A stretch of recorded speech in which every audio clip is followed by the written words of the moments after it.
રહ્યા છે, કઈ ઇન્ડસ્ટ્રી વધારે આગળ વધી રહી છે, કઈ ઇન્ડસ્ટ્રીમાં મેજોરિટી સ્ટાર્ટઅપ્સ આવી રહ્યા છે, અથવા તો કયા કોઈ એક XYZ ઇન્સ્ટિટ્યૂટના અમુક સ્ટુડન્ટ્સે અમુક પ્રકારનું ઇનોવેશન કર્યું અને એ આ પ્રોબ્લેમ સ્ટેટમેન્ટ પર કામ કરી રહ્યા છે, વગેરે વગેરે પ્રકારના અલગ અલગ ઇન્ફોર્મેશન ન્યૂઝ તમને ન્યૂઝપેપરમાંથી પણ જોવા મળશે.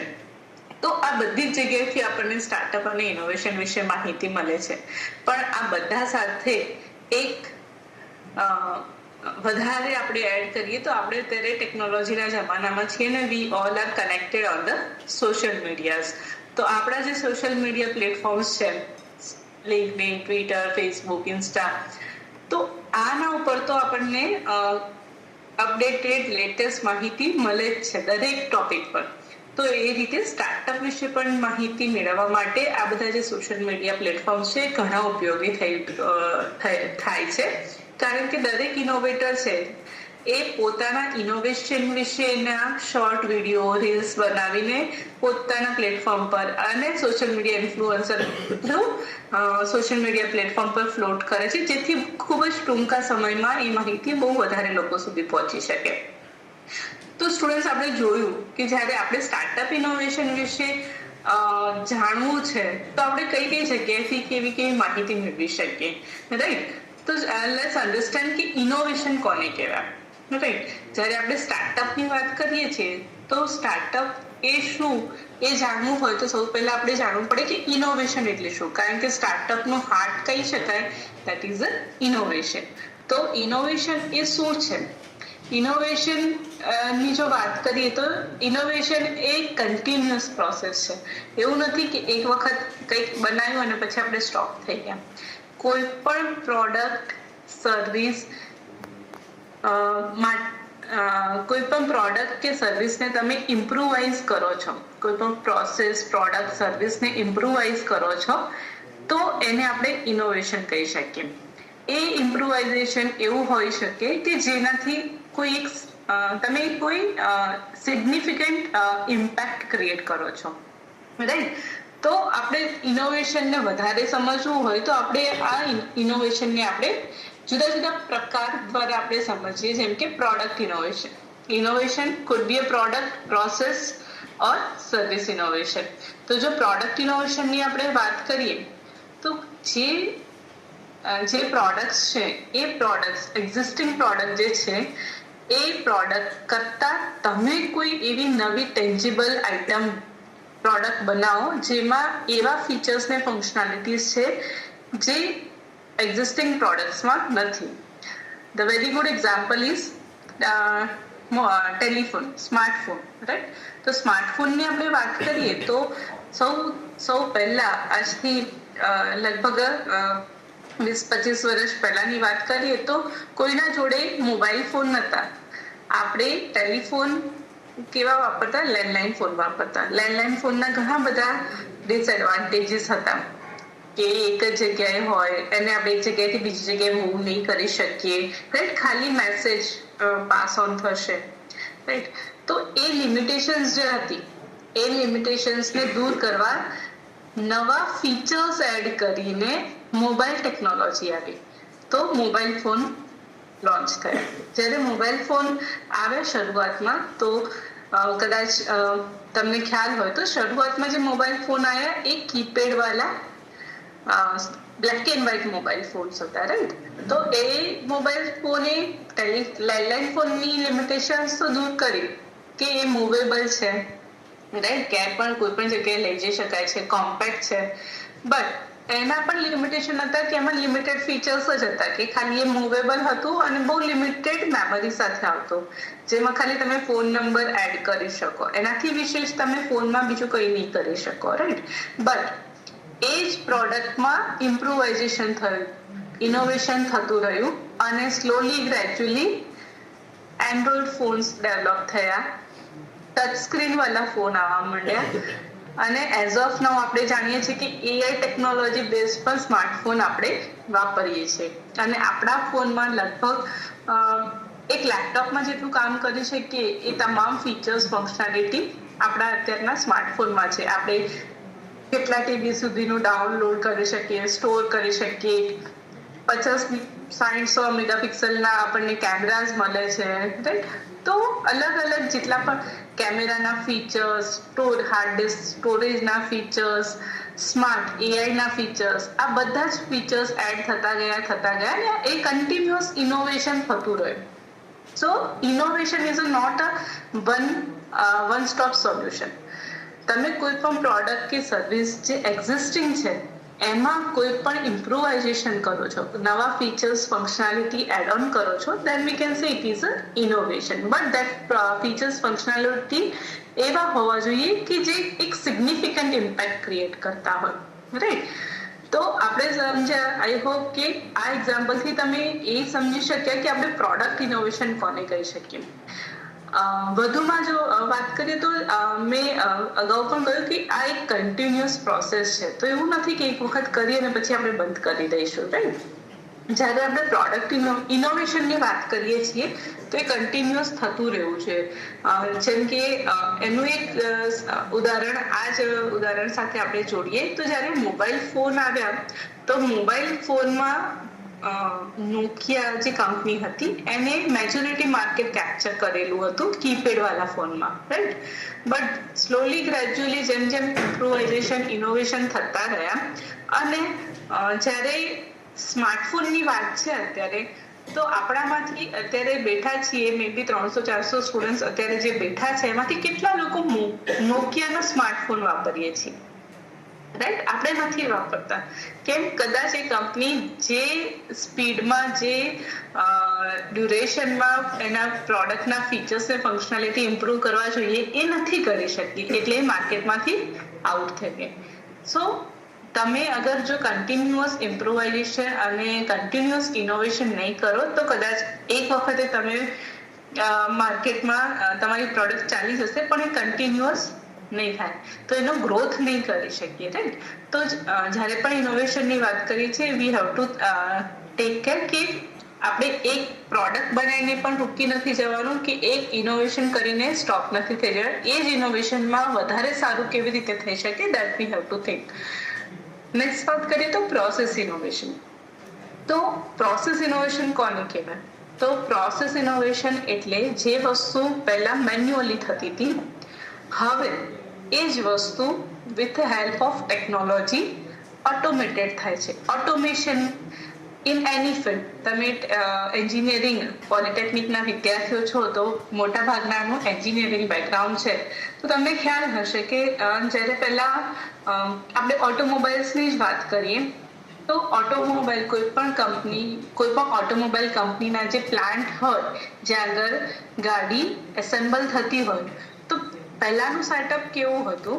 તો એક જગ્યાએ ગાડીનો ઢાંચો હોય અને અલગ અલગ સ્પેર પાર્ટ્સ જે હોય એ લેબર્સ મેન્યુઅલી પિકઅપ કરીને એના રિસ્પેક્ટિવ જગ્યા પર ફિટ કરતા, રાઈટ? અને એ ગાડી એક જ જગ્યા ઉપર રહેતી અને એના ઉપર વર્કર્સ કામ કરતા. આજે જો તમે કોઈ પણ ઓટોમોબાઈલ્સનો પ્લાન્ટ વિઝિટ કરો કે એની એસેમ્બલી લાઈન વિઝિટ કરો તો તમને ખ્યાલ આવશે કે એ પ્રોસેસ કેવી રીતે ચેન્જ થઈ ગઈ છે, રાઈટ? તો આજે શું પ્રોસેસ થઈ રહી છે કે એક એસેમ્બલી લાઈનમાં એ જે ગાડીનો ઢાંચો હોય એ મૂવ થતો હોય અને રિસ્પેક્ટિવ જગ્યા ઉપર જ્યારે જાય એટલે એ respective spare part automatically with help of labour કાં તો with help of robotic arms એ ત્યાં આગળ ફિટ થતા હોય. આનાથી ફાયદો, આને કેમ ઇનોવેશન કહેવાય? આ તો ખાલી એક ટેકનોલોજી એડ થઈ તો એને ઇનોવેશન કહી શકાય? તો યસ. કેમ એ ઇનોવેશન છે? કારણ કે ઇનોવેશન કાં તો નવા ફીચર્સ ફંક્શનાલિટી એડ કરતું હોય, કાં તો એ એફિશિયન્સી ઇન્ક્રીઝ કરતું હોય, કાં તો એ કોસ્ટ રિડ્યુસ કરતું હોય, ટાઈમ રિડ્યુસ કરતું હોય, આઉટપુટ ઇન્ક્રીઝ કરતું હોય, તો આપણે એને ઇનોવેશન થયું એમ કહી શકીએ, રાઈટ? તો આ ઓટોમેશનથી શું ફાયદો થયો? તો એક દિવસમાં પહેલા કદાચ 3 જ ગાડી બની શકતી હતી, આ ઓટોમેશનના લીધે હવે એક દિવસમાં કંપની 10 થી 15 ગાડીનું પ્રોડક્શન કરી શકે. એટલી એફિશિયન્સી ઇન્ક્રીઝ થાય છે કારણ કે એસેમ્બલી લાઇનમાં આપણે આપ જ્યારે ગાડી મૂવ થાય છે ત્યારે વર્કર્સને એક જગ્યાએથી બીજી જગ્યાએ નથી જવું પડતું, એટલે થાકે છે ઓછું અને કામ વધારે કરી શકે છે. અગેન રોબોટિક્સ આમ જ્યારે આવી જાય છે તો એક્યુરસી પણ એટલી જ આવે છે.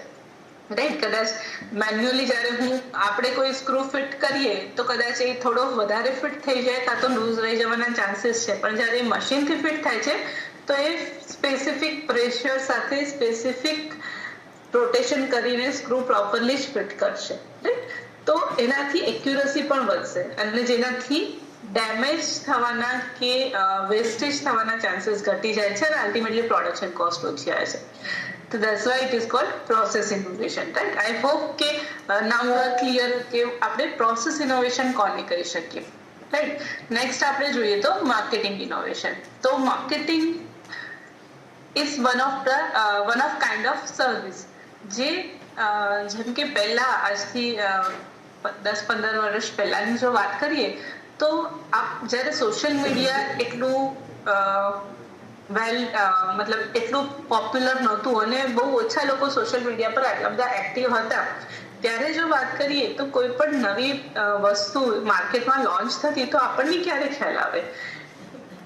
તો એની એડવર્ટીઝમેન્ટ કોઈ ટીવી શો કે ન્યૂઝ ચેનલ કે મેચ ચાલતી હોય એના વચ્ચે જ્યારે એડવર્ટીઝમેન્ટ આવે ટીવીમાં ત્યારે આપણને ખબર પડે કે અચ્છા આ કંપનીએ આ નવી પ્રોડક્ટ લોન્ચ કરી છે, કાં તો આ પ્રોડક્ટમાં આવા નવા ફીચર્સ એડ કર્યા છે, રાઈટ.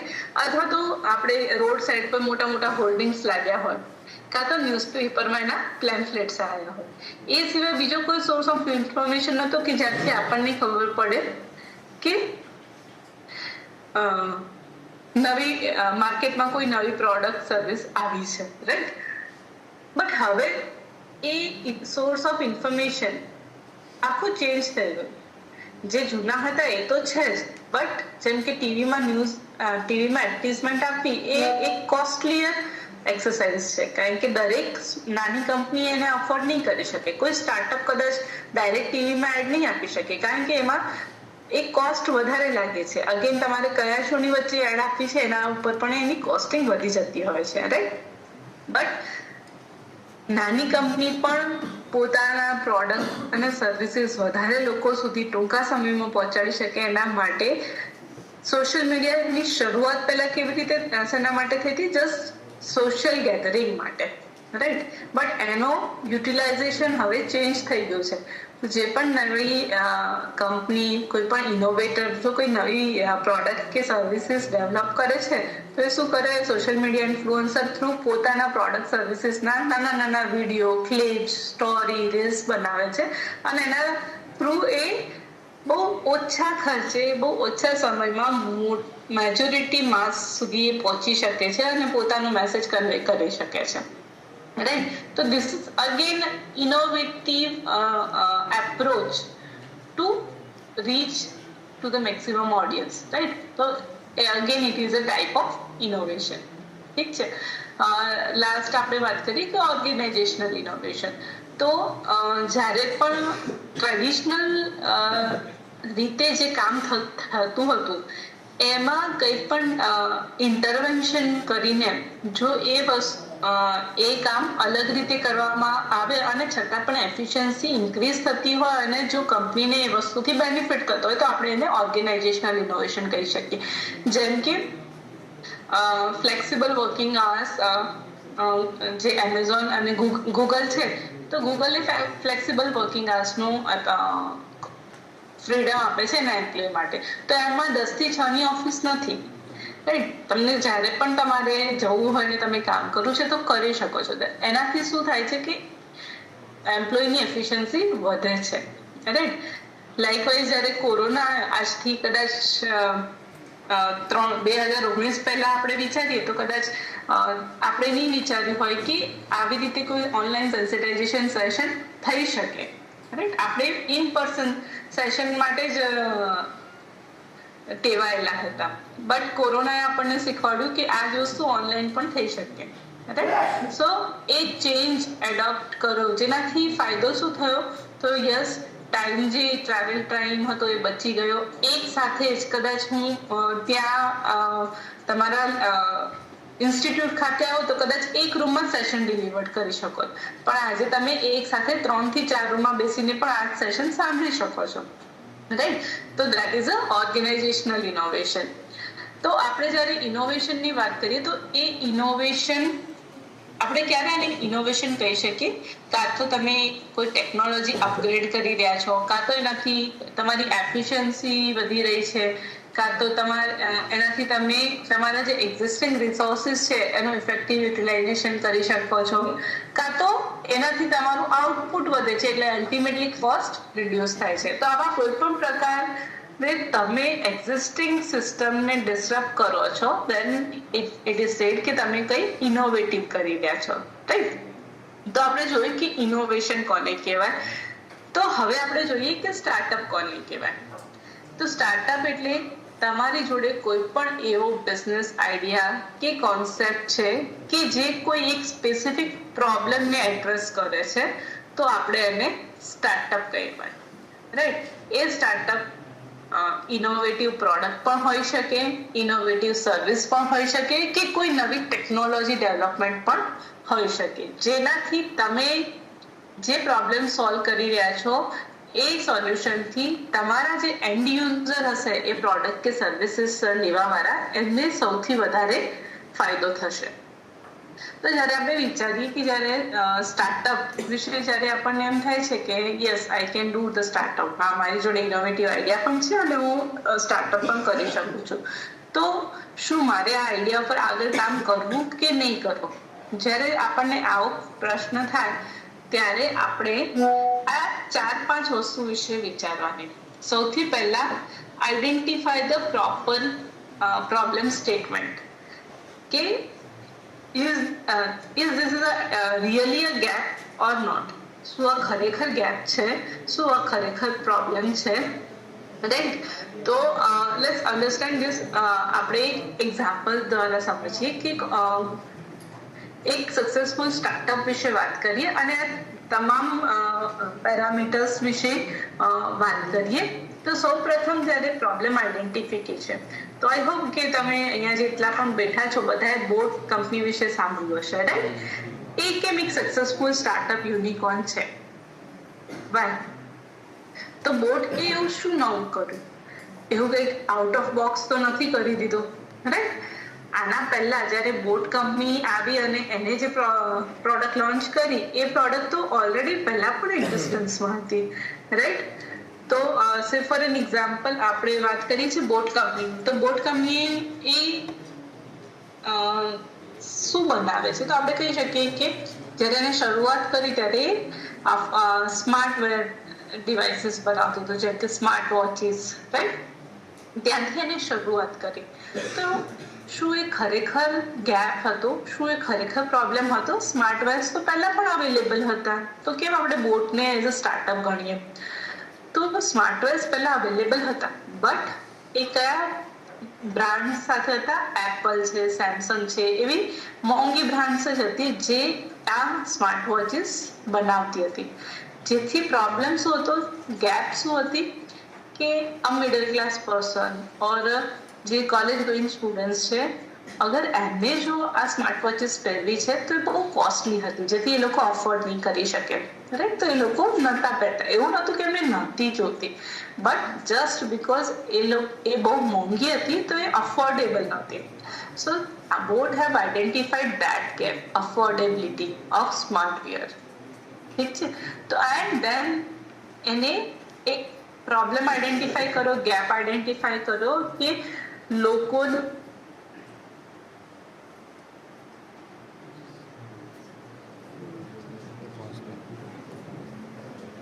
અવેલેબલ નથી. કોઈ એવી કંપની નથી જે એફોર્ડેબલ પ્રાઇસમાં બનાવી રહી છે બટ બહુ હાઈ કોસ્ટ ઉપર છે.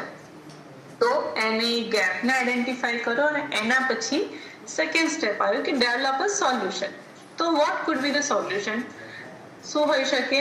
ગેપ હતો કે અફોર્ડેબલ નથી, તેનું સોલ્યુશન શું હોઈ શકે કે એની એવા પ્રાઇસે તમે તમારી પ્રોડક્ટ બનાવો કે જે મિડલ ક્લાસ પર્સન અને સ્ટુડન્ટ્સ માટે પણ અફોર્ડેબલ હોય, રાઈટ? તો એનું સોલ્યુશન થયું કે એને એફોર્ડેબલ સ્માર્ટ વોચીસ બનાવ્યા. તો આપણે બધા જાણીએ છીએ કે 1000 રૂપિયાની અંદર પણ બોટની સ્માર્ટ વોચ મળી રહી હતી જ્યારે લોન્ચ થઈ, રાઈટ? અને it is a significant drastically change. અને એના પછી મોટા ભાગના મિડલ ક્લાસ અને કોલેજ ગોઈંગ સ્ટુડન્ટ્સ નોર્મલ જે વોચ હતી એ પહેરવાની બંધ કરીને સ્માર્ટ વોચીસ પહેરવા લાગ્યા. તો એને માર્કેટને ડિસ્ટર્બ કર્યું. રાઈટ, તો એનું જે સોલ્યુશન હતું એ હતું અફોર્ડેબલ સ્માર્ટ વેર્સ. હવે એ કેમ લોકોએ એક્સેપ્ટ કર્યું, રાઈટ, કેમ એની જે સ્માર્ટ વોચીસ હતી એ લોકોએ પરચેસ કરી, તો એનું રીઝન હતું વેલ્યુ પ્રપોઝિશન. કેમ? કારણ કે એની જે સ્માર્ટ વોચીસ હતી એ સ્માર્ટ વોચીસ એવી હતી જે દેખાવમાં પ્રીમિયમ લુક આપતી હતી, જે કે પ્રીમિયમ સેમસંગની એની જે સ્માર્ટ વોચીસ આપતી હતી એવા જ લુક વાળી એને સ્માર્ટ વોચીસ બનાવી. સેકન્ડ, એને એવા પ્રાઇસે બનાવી જે અફોર્ડેબલ હતી. થર્ડ, એને એવા ફીચર્સ અને ફંક્શનાલિટી પણ એડ કર્યા જે ઓલી મહેંગી વોચમાં પણ હતા. રાઈટ, એવું નહોતું કે ખાલી દેખાવ હતો અને બીજા ફીચર્સ ફંક્શનાલિટી નહોતા. તો એને કોલિંગનું ફંક્શન, સ્પીકર્સનું ફંક્શન, રાઈટ, બ્લૂટૂથ કનેક્ટિવિટીના ફંક્શન, પ્લસ હેલ્થ કોન્શિયસ લોકોને પણ એને જોડે લઈ લીધા અને તમે હેલ્થ પણ મોનિટર કરી શકો એવા ફંક્શન્સ પણ. એમ કરીને એને ખાલી એક પ્રોડક્ટ લોન્ચ નથી કરી, એને પોતાના જ ઇનોવેશનના મલ્ટિપલ વેરિએશન લોન્ચ કર્યા. રાઈટ, જેથી કરીને એ મોટા ભાગના કસ્ટમર્સની નીડને કેટર કરી શકે. Right, so that is the value proposition the company added to the customer. જેથી કરીને જે college going students, middle class person જે નોર્મલ વોચ પહેરતા હતા એમને સ્માર્ટ વોચ એડોપ્ટ કરી અને પરચેસ પણ કરી. So identify the proper problem statement, develop a solution કે જે તમે જે કસ્ટમર માટે બનાવી રહ્યા છો, તમારો જે ટાર્ગેટ ઓડિયન્સ છે એ ટાર્ગેટ ઓડિયન્સની જે નીડ છે એને પૂરી કરી શકે અને એને કંઈક વધારે વેલ્યુ એડિડ સર્વિસીસ પ્રોવાઈડ કરી શકે. રાઈટ, તો જો આટલી વસ્તુ થઈ જાય તો નેક્સ્ટ આવે તમારું માર્કેટ. ડેફિનેટલી તમે તમારા માર્કેટને, ટાર્ગેટ ઓડિયન્સને કન્સિડર કરી એ પ્રોડક્ટ કે સર્વિસ ડેવલપ કરી છે, જેથી તમારા આઈડિયાના સક્સેસ થવાના ચાન્સીસ છે ખૂબ વધી જાય છે. રાઈટ, તો જ્યારે પણ તમને એમ થાય ને કે મારે આ ઇનોવેટિવ આઈડિયા પર કામ કરવું છે, થિંક ઓન ધીસ 5 પેરામીટર્સ. શું આ ખરેખર ગેપ છે, પ્રોબ્લેમ છે, શું ખરેખર આ પ્રોબ્લેમના સોલ્યુશનની જરૂર છે? If answer is yes, second, આના કયા સોલ્યુશન હોઈ શકે? There could be 3, 4, 5 solution to solve this problem. But તમારે કયા સોલ્યુશન પર કામ કરવું જોઈએ જે તમારા ટાર્ગેટ માર્કેટ મતલબ ટાર્ગેટેડ ઓડિયન્સને value add services, value proposition આપી શકે. રાઈટ, અને જો તમારું જે સોલ્યુશન છે એ આ ચારેય પેરામીટરમાં ખરું ઉતરે ને તો પછી લાસ્ટ આવે સ્કેલેબિલિટી. તો ડેફિનેટલી એ બિઝનેસના ગ્રોથ થવાના, સ્કેલ થવાના ચાન્સીસ વધી જાય છે. તો જ્યારે પણ આપણને એમ થાય કે મારે ઇનોવેટિવ આઈડિયા, આ આઈડિયા પર કામ કરવું છે, થિંક ઓન ધીસ 4 પેરામીટર્સ. અને જો ખરેખર જો આપણા ચારેય પેરામીટર પર આપણો આઈડિયા ખરો ઉતરે તો there are plenty of chances કે તમારો બિઝનેસ આઈડિયા છે સક્સેસફુલ થઈ શકે. રાઈટ, તો આપણે અત્યાર સુધી સમજ્યા સ્ટાર્ટઅપ કોને કહેવાય, એક લેમન લેંગ્વેજમાં સમજે. રાઈટ, પણ ડીપીઆઈટીએ, સ્ટાર્ટઅપ ઇન્ડિયાએ સ્ટાર્ટઅપ કોને કહેવાય એની પણ એક લીગલ ડેફિનેશન આપી છે. એ પ્રમાણે કોઈ પણ કંપની કે જે લીગલ એન્ટિટી તરીકે રજિસ્ટર્ડ છે, may be private limited company, partnership firm or limited liability partnership, અને 10 વર્ષ કરતા જૂની નથી એનું રજિસ્ટ્રેશન, અને કોઈ પણ ફાઇનાન્શિયલ યરમાં એનો ટર્નઓવર 100 કરોડથી વધારે નથી, એવી કંપની જો યુનિક આઈડિયા, પ્રોડક્ટ કે સર્વિસ ડેવલપ કરવા માટે કામ કરી રહી છે, ઇનોવેશન પર કામ કરી રહી છે, તો આપણે એને સ્ટાર્ટઅપ કહી શકીએ. રાઈટ, તો આપણે સમજ્યા કે સ્ટાર્ટઅપ કોને કહેવાય, ઇનોવેશન કોને કહેવાય, ક્યાંથી ઇનોવેશન વિશે માહિતી મળી શકે. તો લેટ્સ અન્ડરસ્ટેન્ડ જે પોલિસીની હું વાત કરું છું, that is a student startup and innovation policy. અગાઉ પણ મેં કહ્યું, જ્યારે 2015માં સ્ટાર્ટઅપ ઇન્ડિયા મિશન લોન્ચ થયું, એના પછી ગુજરાત સરકારે 2016માં ઇન્ડસ્ટ્રી પોલિસી હેઠળ સ્ટાર્ટઅપ પોલિસી લોન્ચ કરી, અને 2017માં એજ્યુકેશન ડિપાર્ટમેન્ટે સ્ટુડન્ટ્સના ઇનોવેટિવ આઈડિયાને સપોર્ટ કરવા સ્ટુડન્ટ સ્ટાર્ટઅપ અને ઇનોવેશન પોલિસી લોન્ચ કરી.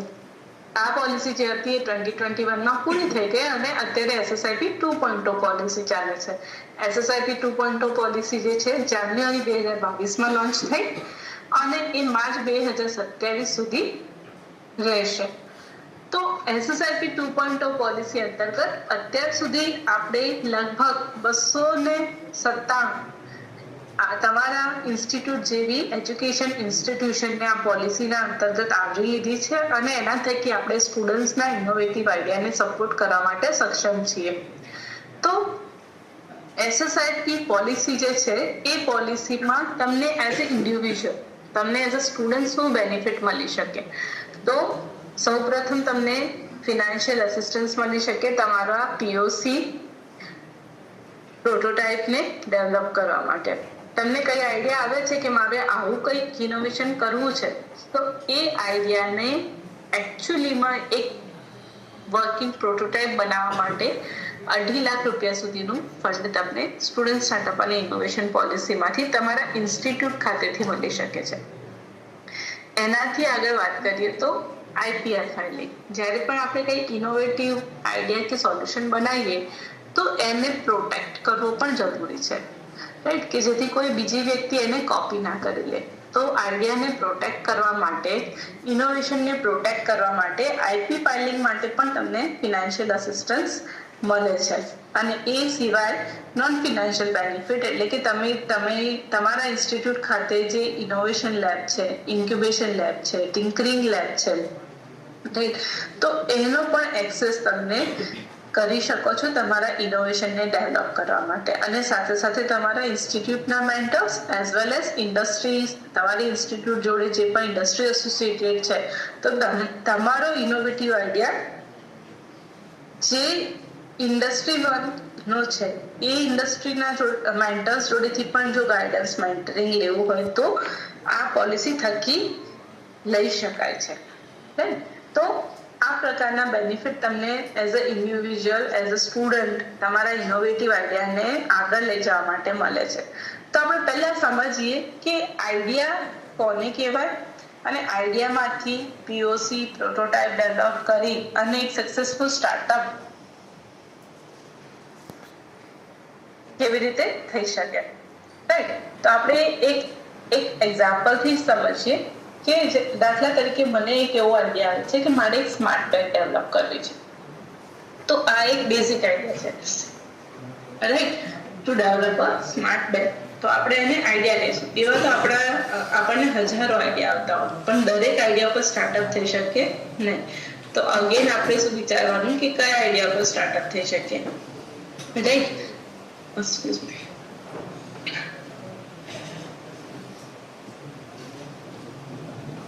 તો નેક્સ્ટ સ્ટેપ આવે કે આપણને જે આઈડિયા આવ્યો છે એમાં એને ઇનોવેટિવ કેવી રીતે કહી શકાય? તો develop a proof of concept. તમારી બેગ એવી તો કેવી હશે કે તમે એને સ્માર્ટ બેગ કહો છો અને ઇનોવેટિવ કહો છો, તો પછી તમારે વિચારવું પડશે કે એમાં કયા કયા ફીચર્સ ને ફંક્શનાલિટી એડ કરવાના છે આપણે, રાઈટ? જેમ કે આપણે વિચારીએ કે આપણી જે બેગ હશે એ એવી બેગ હશે કે એ વર્કિંગ પ્રોફેશનલ પણ વાપરી શકે અને ડ્યુરિંગ ટ્રાવેલ, 1 ડે ટ્રાવેલ માટે જ્યારે પણ પ્રોફેશનલ્સને જવું હોય તો પણ એને કેરી કરી શકે. એમાં એટલી એ પ્રકારની સ્ટોરેજ કેપેસિટી હશે, રાઈટ? સેકન્ડ, બીજું શું હોઈ શકે? તો આપણે એવું પણ વિચારી શકીએ કે એમાં એ એઝ અ બેકપેક પણ યુઝ થઈ શકે ને એને ટ્રોલી બેગમાં પણ કન્વર્ટ કરી શકાય, જેથી ઇઝી રહે ટ્રાવેલ ટાઈમ. બીજું શું હોઈ શકે? તો આવી બેગ તો ઓલરેડી માર્કેટમાં મળે જ છે, તો એનાથી વિશેષ શું હોઈ શકે? તો આપણે એવું વિચારી શકીએ કે એમાં ઇલેક્ટ્રોનિક ગેજેટ્સ જેમ કે લેપટોપ, ટેબ્લેટ, મોબાઈલ એ બધું કેરી કરવા માટે સેપરેટ કમ્પાર્ટમેન્ટ હોય. તો અગેન એ તો બહુ નોમિનલ ચેન્જ છે, એનાથી વિશેષ શું હોઈ શકે? તો પછી આપણે વિચારી શકીએ કે એ બેગ એવી હશે કે જેમાં મોબાઈલ ફોન, લેપટોપ વગેરે ઇલેક્ટ્રોનિક ગેજેટ ચાર્જ કરવા માટે ચાર્જિંગ પોર્ટ પણ હશે, રાઈટ? તો આ બધી વસ્તુઓ જે થઈ એ આપણે એને કહીને આપણે એમ કહીએ છીએ કે આપણી બેગ છે સ્માર્ટ બેગ છે. મટીરિયલ એવું હશે જે વેધર રેઝિસ્ટન્સ હશે, રાઈટ, કમ્ફર્ટ હશે, અને મલ્ટિપલ થિંગ્સ આપણે વિચાર. તો પછી એનો નેક્સ્ટ વસ્તુ આવે કે એકચ્યુઅલીમાં તમારે આ બધી વસ્તુઓ ઇન્કોર્પોરેટ કરવી હશે તો કઈ કઈ ટેકનિકલ મુશ્કેલીઓ પડશે, પ્રેક્ટિકલી કઈ કઈ ચેલેન્જીસ આવશે એ તમારે વિચારવાનું આવે. અને એના સાથે જ્યારે તમે 1, 2, 3 સેમ્પલ પીસ બનાવશો બેગના, ત્યારે તમને ખ્યાલ આવશે કે ખરેખર કઈ મુશ્કેલીઓ આવે છે. કારણ કે જ્યારે એને ટ્રોલીમાં કન્વર્ટ કરવાની છે તો એનું બેક સાઈડનું પોઝિશનિંગ જે હશે પ્રોપર જોશે. કારણ કે જ્યારે બેકપેક તરીકે યુઝ કરીએ તો પેઇનફુલ ના હોય, રાઈટ. પ્લસ એના બેલ્સ હશે એ કમ્ફર્ટેબલ હોવા જોઈએ. મટીરિયલ કઈ યુઝ કરશો જેથી કરીને એની લોંગ લાસ્ટિંગ હશે અને એટ્રેક્ટિવ પણ હશે, વેઇટ પણ ઓછું ક્રિએટ કરે એવું હશે. દેન કમ્પાર્ટમેન્ટ તમે બનાવવાની વાત કરો છો તો કયા કમ્પાર્ટમેન્ટની કેટલા બાય કેટલાની સાઇઝ હશે, એનું પોઝિશનિંગ કેવી રીતે હશે, ફર્સ્ટ કયું હશે, સેકન્ડ કયું હશે, થર્ડ કયું હશે, રાઈટ.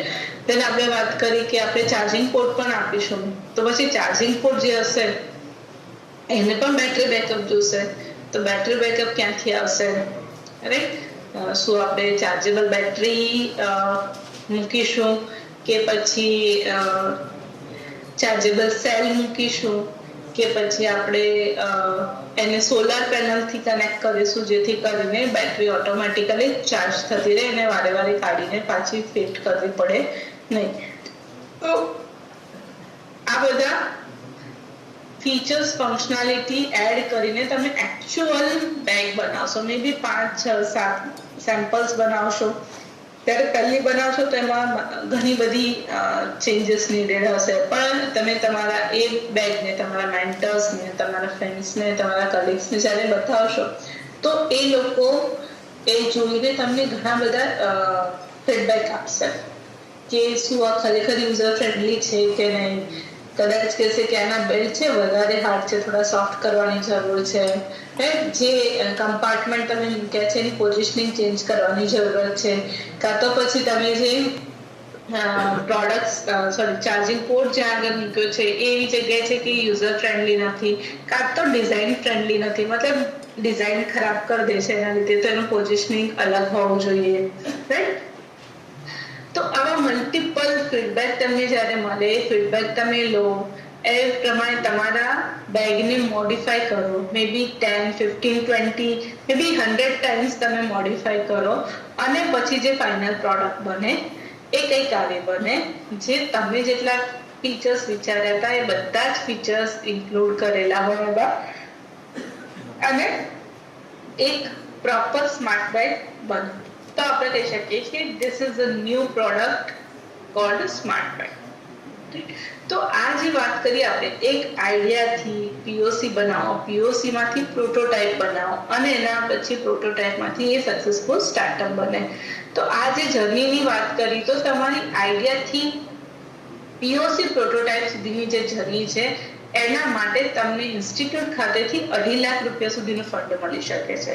એ ફંડ વાપરીને તમે પ્રોટોટાઇપ બનાવ્યો છે અને હજુ એ પ્રોટોટાઇપને મોડિફાઈ કરીને આગળ કામ કરવાની જરૂર છે, તો તમે એસએસઆઈપી ના જ બીજા ફંડ માટે અપ્લાય કરી શકો છો. એને કહેવાય છે સ્ટાર્ટઅપ સૃજન સીડ ફંડ, જે આઈહબ ખાતેથી મળે છે. તો જ્યારે તમે વર્કિંગ પ્રોટોટાઇપ બનાવી દીધો છે પછી એ પ્રોડક્ટને સાથે તમે આઈહબના સૃજન સીડ ફંડ માટે પણ અપ્લાય કરી શકો છો, જેમાં અગેન બીજા 10 લાખ રૂપિયા સુધીનું ફિનાન્શિયલ અસિસ્ટન્સ તમને મળી શકે છે. તો આપણે જોયું કે આપણને આઈડિયાથી એક સ્ટાર્ટઅપ સુધી જવા માટે કયા સ્ટેજીસ છે જેમાં શું વસ્તુ આપણે વિચારવી પડશે અને એના માટે ફાઇનાન્શિયલ સપોર્ટ આપણને કેવી રીતે આ પોલિસીમાંથી મળી શકે છે. એનાથી આગળ વાત કરીએ તો અગાઉ પણ વાત કરી કે જ્યારે પણ આપણે કોઈ ઇનોવેટિવ પ્રોડક્ટ કે સર્વિસીસ ડેવલપ કરીએ છીએ તો સીધું જો એને માર્કેટમાં લોન્ચ કરી દઈએ તો એ પ્રોડક્ટને તરત કોઈ કોપી કરી લેશે, રાઈટ. જેથી શું થાય કે તમારા ઇનોવેશનની યુનિકનેસ રહેશે નહીં. તો તમારે તમારા ઇનોવેશન પર આઈપી ફાઇલ કરવી જોઈએ. આઈપી ફાઇલ કરવાથી શું ફાયદો થાય કે તમને પ્રોટેક્શન મળે તમારા ઇનોવેશનના અનઓથોરાઇઝ યુઝના અગેન્સ્ટ. કોઈ એને તમારા પરમિશન વગર કોપી નહીં કરી શકે અને સેમ વસ્તુ નહીં કરી શકે. તો આવી આઈપી લેવા માટે પણ પોલિસીમાં અલગ અલગ પ્રકારના આઈપી માટે અલગ અલગ ક્વોન્ટમ ઓફ અસિસ્ટન્સ અવેલેબલ છે. તો આપણે જોઈએ કે આઈપીના કયા કયા પ્રકાર છે ને એમાં કેટલા રૂપિયા સુધીનું ફાઇનાન્શિયલ અસિસ્ટન્સ આપણને મળી શકે છે. તો આપણે જોઈએ કે સૌપ્રથમ પેટન્ટ. તો જો પેટન્ટ આપણે જોઈ શકીએ છીએ કે કોઈ એક ડિઝાઇનની પણ પેટન્ટ હોઈ શકે, કોઈ પ્રોડક્ટની પણ પેટન્ટ હોઈ શકે, કાં તો કોઈ પ્રોસેસની પણ પેટન્ટ હોઈ શકે. તો આવી જ્યારે કોઈ પેટન્ટ લેવી છે, જેમ કે ઇસરો જોડે એના કમ્યુનિકેશન સેટેલાઇટની જે રિમોટ સેન્સિંગ ટેકનોલોજી છે એની આઈપી લીધેલી છે, જેથી કોઈ બીજી સ્પેસ એજન્સી એને ઇસરોની પરમિશન વગર એ ટેકનોલોજીનો ઉપયોગ કરી શકતી નથી. રાઈટ. તો આવી આઈપી ફાઇલ કરવા માટે 75,000 રૂપીસ ડોમેસ્ટિક આઈપી માટે અને 1.5 lakh rupees international IP file કરવા માટે તમને ફિનાન્શિયલ અસિસ્ટન્સ મળી શકે છે. ત્યારબાદ તમે જોઈ શકો છો કે આ એશિયન પેઇન્ટ કે અમૂલ કે ડેલ કે ગોદરેજ કૃષિ શું છે આ બધું. રાઈટ. એ લોગો છે એ કંપનીના. રાઈટ. આપણે કોઈ પણ જગ્યાએ આ લોગો જોઈએ તો આપણને ખ્યાલ આવે છે કે અહીંયા આ બ્રાન્ડની વસ્તુ મળી રહેશે, આ કંપનીની વસ્તુ મળી રહેશે. રાઈટ.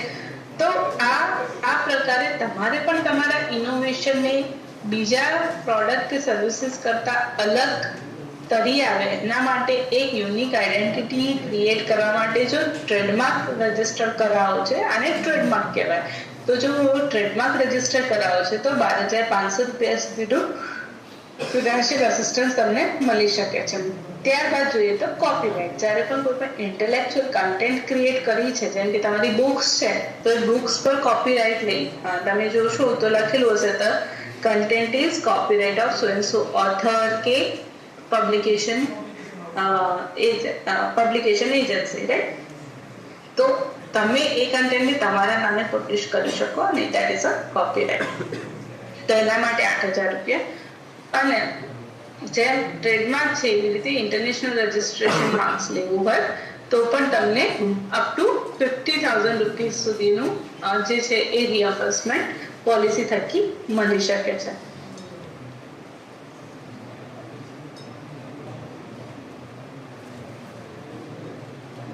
ત્યારબાદ જોઈએ તો ઇન્ડસ્ટ્રીયલ ડિઝાઇન. જ્યારે કોઈ પણ વસ્તુ માસમાં પ્રોડ્યુસ થવાની છે તો એના માટે ઇન્ડસ્ટ્રીયલ ડિઝાઇન લેવી પડે છે.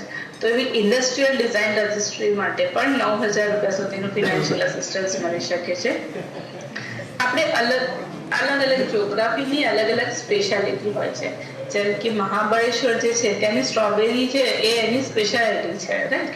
તો એવી પ્લાન્ટ વેરાયટી કોઈ છે જેના ઉપર જીઆઈ ટેગ અંતર્ગત પ્લાન્ટ વેરાયટી રજિસ્ટ્રી લેવી છે તો એના માટે પણ અપ ટુ 33,000 રૂપિયા સુધીનો ફિનાન્શિયલ અસિસ્ટન્સ મળી શકે છે. અને જે semiconductor integrated circuit layout design છે, જેમ કે આપણે બધા જાણીએ છીએ કે અત્યારે જેટલા પણ ગેજેટ્સ છે કે જેટલા પણ ટેકનોલોજીના ઇક્વિપમેન્ટ્સ છે એમાં ક્યાંક ને ક્યાંક સેમિકન્ડક્ટર ચિપ યુઝ થાય જ છે. રાઈટ. તો આવી સેમિકન્ડક્ટર જે ચિપની ડિઝાઇન છે એના ઉપર પણ જો તમારે આઈપી લેવી હોય તો તમને ફિનાન્શિયલ અસિસ્ટન્સ મળી શકે. 15,000 રૂપિયા સુધીનું ફિનાન્શિયલ અસિસ્ટન્સ મળી શકે છે. તો આપણે જોયું કે અલગ અલગ કેટેગરીમાં કેટલા રૂપિયા સુધીનું ફિનાન્શિયલ અસિસ્ટન્સ મળી શકે છે. એ જ રીતે આઈપી ને વધારે અને આ બધા જ આઈપી માટે તમને ઇન્સ્ટિટ્યૂટ ખાતેથી આ સપોર્ટ મળી શકે છે. આ સિવાય જો તમને વધારે કોઈ હેલ્પની જરૂર હોય તો સ્ટેટ લેવલનો આઈપી ફેસિલિટેશન સેન્ટર આઈહબ ખાતે કાર્યરત છે, તો તમે ત્યાં પણ કોન્ટેક્ટ કરી શકો છો. અને ઇવન ઇન્સ્ટિટ્યૂટને પણ કોઈ ફર્ધર ક્વેરી હોય કે કઈ ડિટેલ જોતી હોય આઈપી રિલેટેડ તો એ આઈહબના આઈપી ફેસિલિટેશન સેન્ટરને કોન્ટેક્ટ કરી શકે છે. તો સ્ટુડન્ટ્સ આપણે જોયું સ્ટાર્ટઅપ શું છે, ઇનોવેશન શું છે, પોલિસીમાં કયા કયા પ્રકારના બેનિફિટ મળે છે. તો આવા જ બેનિફિટ લઈને કેટલાક સ્ટાર્ટઅપ્સની વાત કરું જે લોકોએ એક યુનિક પ્રોડક્ટ કે સર્વિસ ડેવલપ કરી અને માર્કેટમાં અત્યારે સક્સેસફુલી પોતાનું પ્રોડક્ટ સર્વિસીસ લઈને માર્કેટમાં એ લોકો છે. તો સૌપ્રથમ સાલ્વો કરીને સ્ટાર્ટઅપ છે. તો આ એક એવું સ્ટાર્ટઅપ છે કે જે એક ડેન્ટિસ્ટે પોતાની સ્ટડી પછી, જ્યારે આપણે બધા જાણીએ છીએ કે કોરોના આવ્યું પછી આપણે પીપીઈ કિટ વિશે એટલીસ્ટ જાણતા થયા, કે પહેલા તો કદાચ ખ્યાલ પણ નહોતો કે પીપીઈ કિટ કોને કહેવાય, રાઈટ. બટ ડ્યુરિંગ સર્જરી જે ડોક્ટર્સને એ લોકો પહેરે જેનાથી ઇન્ફેક્શન ના લાગી શકે અને એના માટે જે કિટ પહેરીને ઓપરેશન કરે કે ટ્રીટમેન્ટ કરે છે અને આપણે પીપીઈ કિટ કહીએ છીએ. તો એવી એ PPE kit use and throw, મતલબ વન ટાઈમ યુઝ હોય છે, જેથી શું થાય, મેડિકલ વેસ્ટ વધે છે. આ સ્ટાર્ટઅપે એ પ્રોબ્લેમને આઈડેન્ટિફાય કર્યો અને રીયુઝેબલ પીપીઈ કિટ ડેવલપ કરી, એવું ફેબ્રિક ડેવલપ કર્યું જે વોશ કરીને એને ફરીથી યુઝ કરી શકાય છે, એમાં જર્મ્સ રહેતા નથી, એવું ફેબ્રિક ડેવલપ કર્યું જેનાથી એની મેડિકલ વેસ્ટ જે થવો જોઈએ એ ઘણો ઓછો થઈ જાય છે અને પોતાના પ્રોડક્ટની ક્વોલિટી એટલી સારી એમને બનાવી કે જેથી કરીને એ એક્સપોર્ટ પણ કરે છે પોતાના પ્રોડક્ટ. નેક્સ્ટ આપણે વાત કરીએ કે ન્યુ વે. આપણે મોટાભાગના જે વેજીટેરિયન્સ છે એ લોકોનામાં વિટામિન ડી ની ડેફિશિયન્સી જોવા મળે છે અને અમુક એજ પછી તો વધારે પ્રમાણમાં વિટામિન ડી ની ડેફિશિયન્સી જોવા મળે છે અને એનું સોલ્યુશન છે તમે ટેબ્લેટ લો, દેટ્સ ઓલ, રાઈટ. બટ એક કેમેસ્ટ્રીનો સ્ટુડન્ટ્સ કે જેને પોતાના પ્રોજેક્ટ, જે સમર ઇન્ટર્નશિપ પ્રોજેક્ટ કે યર એન્ડ જે પ્રોજેક્ટ હોય એમાં એને મશરૂમ પર કામ કર્યું અને એને ખ્યાલ આવ્યો કે મશરૂમ એ સૌથી વધારે પ્રમાણમાં વિટામિન ડી આપી શકે છે, rich source of vitamin D. તો પછી એને વિચાર્યું કે હું આ મશરૂમ પર કંઈક એવી પ્રોસેસ કરું કે જેથી આ વિટામિન ડી જેટલા પ્રમાણમાં મળે છે એનાથી વધારે પ્રમાણમાં. તો એને મશરૂમ કલ્ટિવેશનથી માંડી અને મશરૂમને આફ્ટર કલ્ટિવેશન એના ઉપર એક યુવી પ્રોસેસ કરી અને અલ્ટિમેટલી એક પ્રીમિક્સ બનાવ્યું, જે પ્રીમિક્સ તમે તમારા રૂટીન દાળમાં કે રોટીના આટામાં કે એમાં યુઝ કરી શકો છો.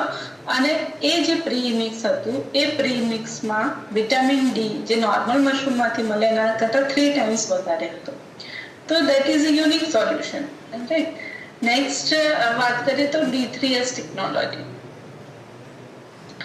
આ સ્ટાર્ટઅપે બ્રેસ્ટ કેન્સરને અર્લી સ્ટેજ પર ડિટેક્ટ કરવા માટે ડિવાઇસ બનાવ્યું છે, જેથી ફિમેલ જે છે એ જાતે જ પોતાના ડાયગ્નોસ કરી શકે અને એનું જે સોફ્ટવેર છે એ જ્યારે એ મશીન જે ઇક્વિપમેન્ટ બનાવે છે એ જ્યારે રોલ થાય છે અને જો એ મશીન રોલ થતા આઈડેન્ટિફાય થાય કોઈ જગ્યાએ લમ્સીસ છે કે ગાંઠ જેવું દેખાય છે તો એ મશીન તરત જ અલર્ટ આપે છે કે these are the potential scope કે આ કોઈ ડેન્જર ટ્યુમર હોઈ શકે છે, કન્સર્ન ધ ડોક્ટર.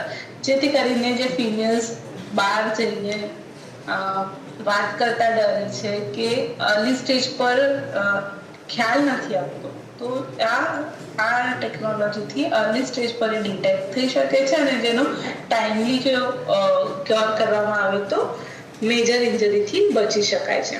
તો આવું એક ઇનોવેશન છે. ઇન્ડી ફૂડ કરીને એક સ્ટાર્ટઅપ છે. તો જ્યારે આપણે કોઈ પણ ગેમ રમીએ છીએ સ્પોર્ટ્સમાં, જેને ખૂબ જ ઇન્ટરેસ્ટ છે અને કદાચ પોતાનું કેરિયર એ સ્પોર્ટ્સમાં આગળ વધારવા માંગે છે, પણ જ્યારે આપણે રમીએ છીએ તો આપણે નથી જાણતા કે આપણાથી કઈ કઈ જગ્યાએ કઈ મિસ્ટેક્સ થઈ રહી છે કે કયા કયા એરિયા છે જે આપણે ઇમ્પ્રુવમેન્ટની જરૂર છે, રાઈટ. એ આપણને કહી શકે આપણા કોચ કે ગાઈડ જે હોય. પણ કદાચ દરેક વ્યક્તિને કોચ કે ગાઈડ અવેલેબલ નથી હોતા કાં તો અફોર્ડેબલ પણ નથી હોતા. તો શું થઈ શકે?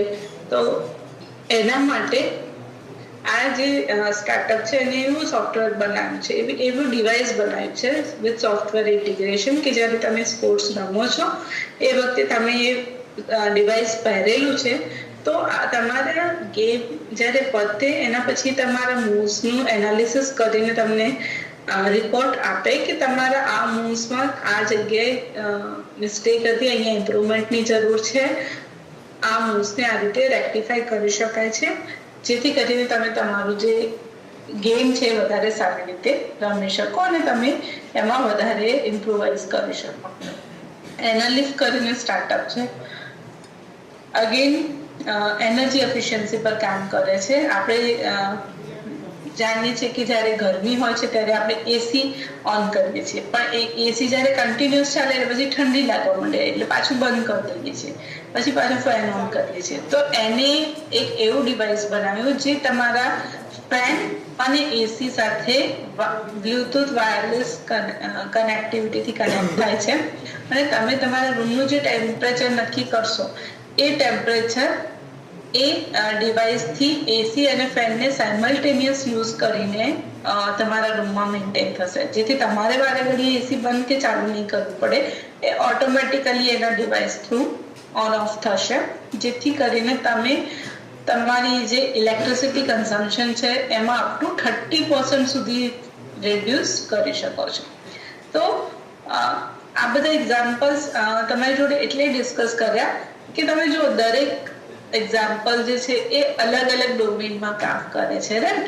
બટ આવા કોઈ પણ ડોમેનમાં તમને જો એવું લાગે કે ઇનોવેટિવ આઈડિયા તમારા મગજમાં આવે છે અને તમારે કામ કરવું છે તો તમે કરી શકો છો.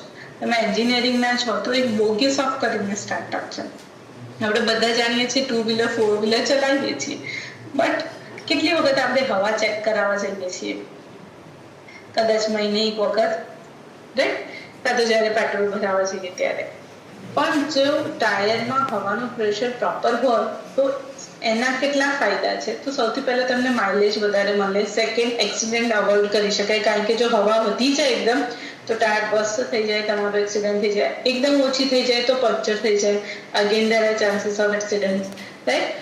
તો એને એવું ડિવાઇસ બનાવે છે જે ઓટોમેટિકલી ટાયરનું પ્રેશર મેજર કરે છે અને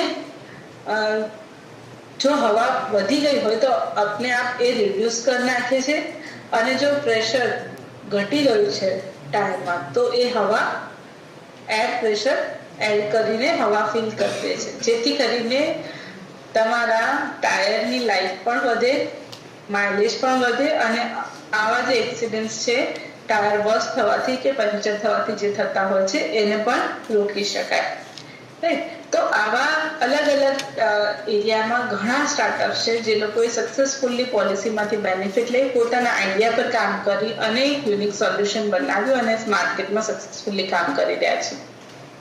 તો હવે આપણને થાય કે મને પણ કોઈ ઇનોવેટિવ આઈડિયા આવ્યો છે, પણ મારે આ બેનિફિટ લેવો કેવી રીતે? શું બેનિફિટ છે તો ખ્યાલ આવે, પણ કેવી રીતે લેવો અને કેવી રીતે પ્રોસેસ કરવી? તો સૌથી પહેલા what is the eligibility criteria? So હું એલિજિબલ છું?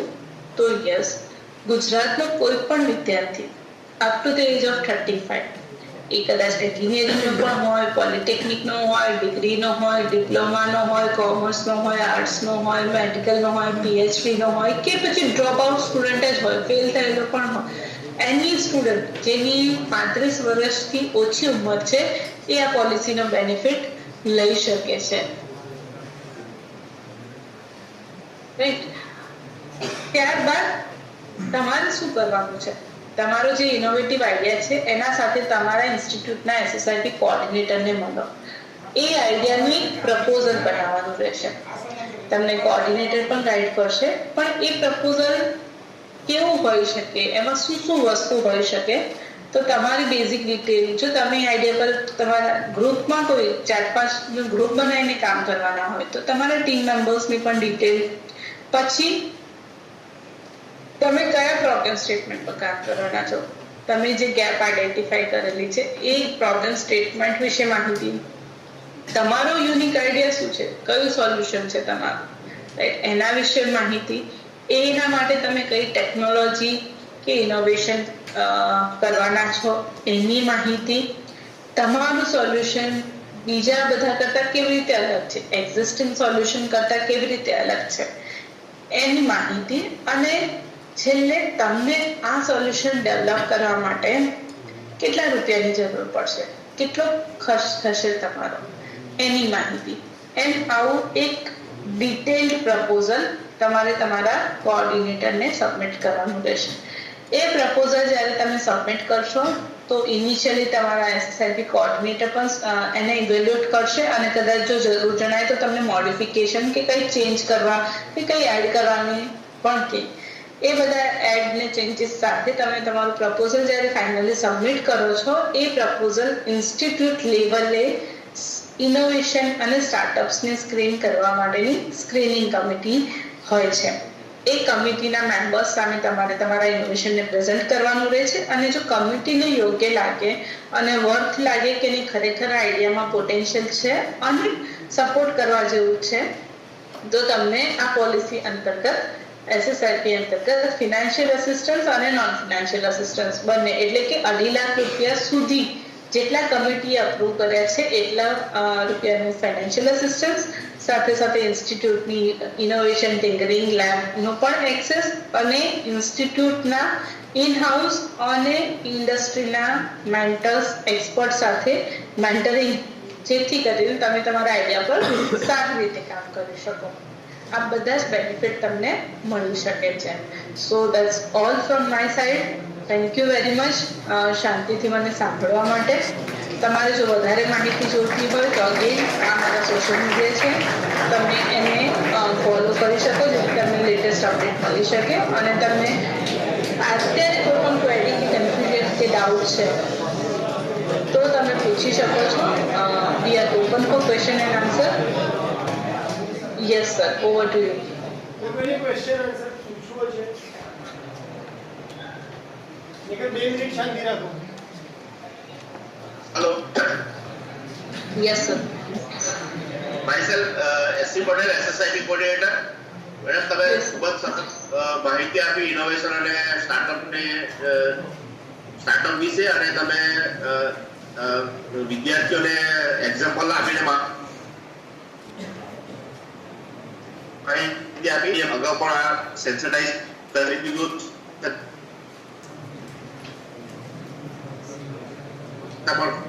સેકન્ડ ફેઝમાં ગ્રાન્ટ પણ મળી ગઈ છે તો વિદ્યાર્થી લાભ લેશે અને અમે અગાઉ 15 ફેબ્રુઆરી અમે ઇન્સ્ટિટ્યૂટ લેવલ સ્ક્રુટિની કમિટી પણ અમે આયોજન કરી રહ્યા છે અને અમને ગ્રાન્ટ પણ મળી ગઈ છે જેથી વિદ્યાર્થીઓ આનો પૂરેપૂરો લાભ લેશે અને જો અમને કંઈક માર્ગદર્શનની જરૂર પડશે તો અમે ઈમેલ મારફત આપના કોન્ટેક્ટમાં રહીશું અને તમે માર્ગદર્શન આપશો એવી હું અપેક્ષા રાખું છું.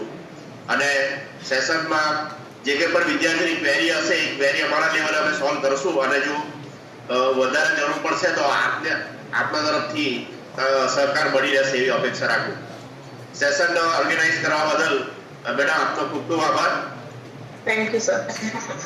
સર જસ્ટ વન રિક્વેસ્ટ કે આજે સેશન પતે પછી આપણા જેટલા પણ ટોટલ અટેન્ડીઝ હતા એનો એક નંબર કેટલા સ્ટુડન્ટ્સે આ સેશન જોઈન કર્યું અને તમે ડ્યુરિંગ સેશન જે ફોટોગ્રાફ્સ લીધા હોય એવા 4-5 ફોટોગ્રાફ જસ્ટ શેર કરી આપજો જેમાં સ્ટુડન્ટ્સ અને સ્ક્રીન બંને વિઝિબલ હોય which we can use for the social media purpose.